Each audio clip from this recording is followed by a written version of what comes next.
Salut, c'est Sepfegom, j'espère que tu vas bien. Aujourd'hui, je te retrouve pour une nouvelle recette de cuisine pour mon ami Laurent. Laurent, c'est un pote et aussi un collègue de travail qui fait de la musculation. Et il aimerait, pour le midi, avoir des repas qui ont certains critères. Je lui ai posé quelques questions précises pour essayer de comprendre qu'est-ce qui était important pour lui, qu'est-ce qu'il fallait pour que ce repas soit ok et faisable pour lui. Le principe est assez simple. Au niveau de ce dont il a besoin, il faut que ce repas 1. Facile à préparer. 2. Qu'il puisse le faire le dimanche pour toute la semaine. 3. Qu'il puisse alterner un jour sur deux un repas différent. 4. Que ce soit facile à manger et qu'il n'ait pas besoin de couvert. 5. Il aime pas trop tout ce qui est crudité de façon générale et particulièrement les tomates et les concombres. Il est sportif. Comme il est sportif, il a besoin de protéines parce qu'il fait de la musculation. Au niveau des sandwichs, j'ai prévu de lui faire 5 sandwichs répartis en 2 catégories de sandwichs. Il va y avoir 3 sandwichs qui vont être à base d'œufs avec de la ciboulette et de l'huile d'olive et de la salade. Et il va y avoir 3 sandwichs qui vont être à base de blanc de poulet avec une sauce au roquefort et à l'huile de noix et avec des noix dedans.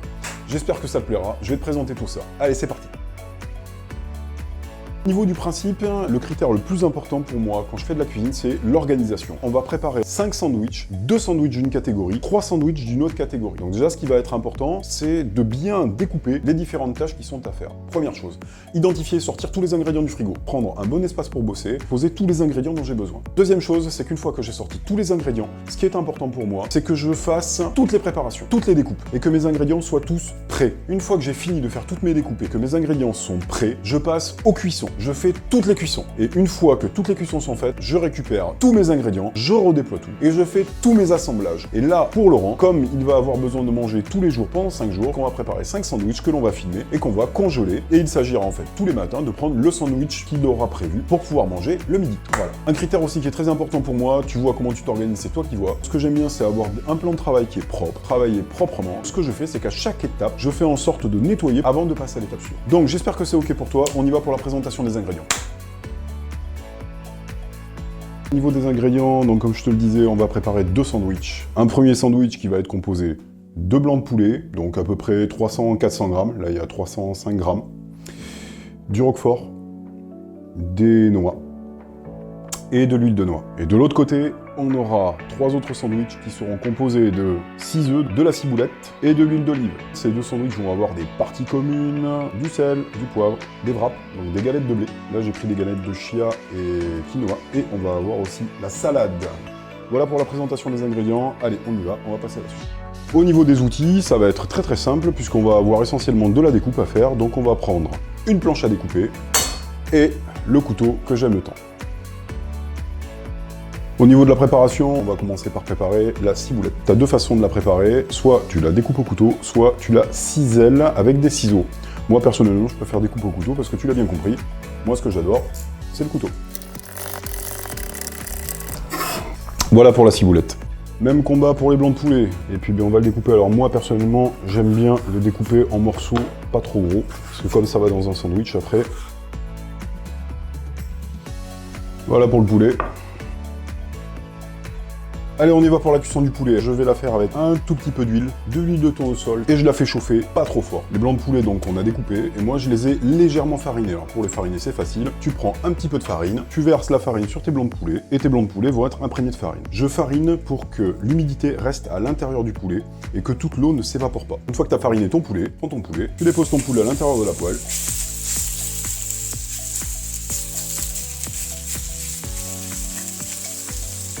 et tu laisses cuire tranquillement ton poulet.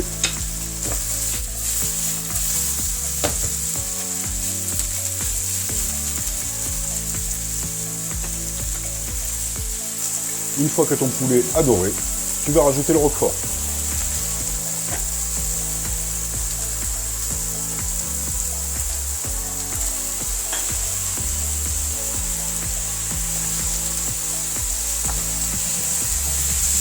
Le roquefort, tu vas légèrement le laisser fondre, tu arrêtes la poêle. Tu arrêtes la poêle et tu laisses fondre le roquefort de telle sorte qu'il ne cuise pas trop. Voilà, tu vois, ça va te donner un petit truc un peu crémeux. Et si tu le laisses cuire trop longtemps, de la même façon, tu vas avoir toute l'eau qui va partir et tu vas te retrouver avec un truc qui va être sec. Pour notre poulet roquefort, c'est terminé. Tu prends une assiette, tu sors tout ça et tu réserves. Et c'est parti pour les œufs. Et moi, je veux faire une omelette. Donc je casse mes jaunes et je les mélange avec mes blancs et je brouille tout ça. C'est même pas une omelette, c'est des œufs brouillés en fait. Tu laisses cuire tranquillement et tu surveilles bien que ça ne se dessèche pas. T'éteins ta poêle et tu rajoutes la ciboulette. La ciboulette, tu l'ajoutes, et si tu veux qu'elle garde sa saveur, il faut éviter la cuisson. Terminé. Comme pour le roquefort, tu réserves. Allez, maintenant que tu as préparé tes œufs et que tu as préparé ton poulet, on est parti pour faire le dressage. Alors, tu prends une galette de blé, ton poulet roquefort. Tu rajoutes quelques cerneaux de noix que tu casses en morceaux. Tu complètes avec de la bonne salade, un peu de sel, un peu de poivre, ton petit filet d'huile de noix, et c'est parti pour fermer le wrap. Alors, grosse expérience, donc tu plies sur les côtés, tu le replies comme ça, délicatement, tu t'assures bien que les côtés sont bien, et tu roules le wrap sur lui-même. Voilà, de cette manière, et après, tu passes au suivant. C'est parti pour l'omelette, tu prends ton wrap, tu mets tes œufs, tu rajoutes l'huile d'olive,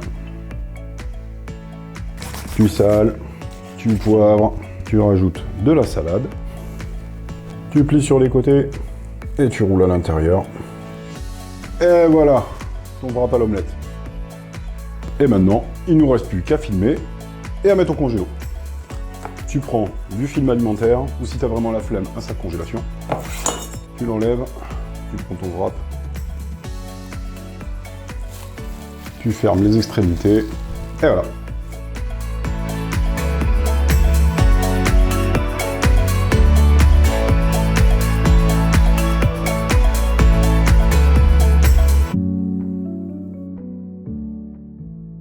Et voilà, c'est la fin de cette vidéo. J'ai un peu galéré pour faire les wraps, pour les rouler. Je trouve que c'était pas évident. J'ai vu qu'il y avait une technique qui faisait que si tu humidifiais un petit peu le wrap, apparemment ça se passait mieux. Sachant que normalement, j'ai fait cette vidéo pour que tu puisses tous les dimanches, de façon répétée, pouvoir te produire des sandwichs pour toute la semaine. Ça veut dire que tu vas le faire peut-être une première fois, mais normalement tu devrais le faire chaque semaine. Et donc chaque fois que tu vas le faire, tu vas t'améliorer. Autre idée. Moi, ce que j'ai préparé en fait, j'ai fait quelque chose qui me paraissait diététique. Donc je n'ai pas rajouté de féculents supplémentaires, sachant qu'il y en a déjà en fait à l'intérieur du wrap. Mais par contre, tu peux tout à fait, si ça te cale pas assez, rajouter du riz, ou rajouter des pâtes, ou rajouter de la farine, enfin, c'est toi qui vois. Pour finir, petit feedback, surtout ne mets pas de sel dans les wraps qui sont à base de roquefort, parce qu'ils sont déjà salés. Le roquefort, ça le suffit. En tout et pour tout, j'y ai passé à peu près, en faisant la vidéo, 1 heure. Donc normalement, ça doit te prendre une demi-heure max. L'idée, c'est de bien t'organiser, bien prévoir les produits que tu dois acheter, bien sortir tous les produits que tu dois préparer, bien les préparer à l'avance, faire les cuissons, tout assembler, tout emballer, tout mettre au congélo, et c'est réglé. J'espère que ce sera utile pour toi, je te souhaite une excellente journée, à la prochaine.